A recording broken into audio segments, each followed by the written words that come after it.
है साहब कि लोग मोबाइल में इतने डूब गए, और अब तो शर्म की बात है कि अब लोग अपनी छोटी छोटे बेटे और बेटियों से रील्स बनवाते हैं।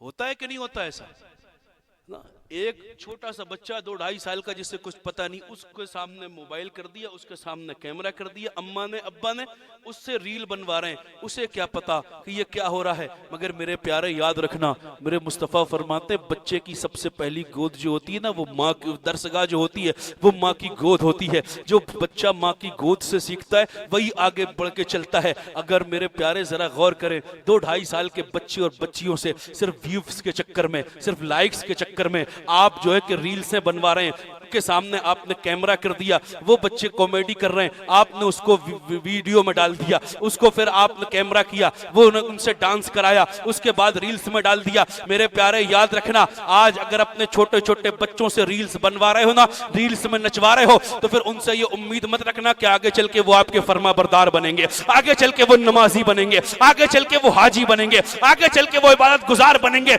नहीं नहीं, जब आपने उन्हें बचपन में ही म्यूजिक की आदत डाल दी है तो फिर वो बच्चे आगे चल के नमाजी नहीं बनेंगे। हाँ, अय्याश चाहे जितने बड़े बन जाएंगे, खुराफाती चाहे जितने बड़े बन जाएंगे, बेटियां बर्बाद चाहे कितनी ज्यादा हो जाएंगी, आप अपने बच्चे को अपने साथ में बिठा के रील बनाते हो। एक बेटा मदीने में है जिसकी माँ का नाम सैयदा फातिमा ज़हरा है, उसकी माँ ने अपने बेटे को अपने पास में बिठा के गाने नहीं सुनाए, कुरान की तिलावत सुनाई। उसका असर यह हुआ, बेटा करबला के मैदान में पहुंचा, सर ने जिस्म को छोड़ दिया, सर नेज़े के ऊपर आ गया, सर से जिस्म तो जुदा हो गया मगर कुरान की तिलावत जुदा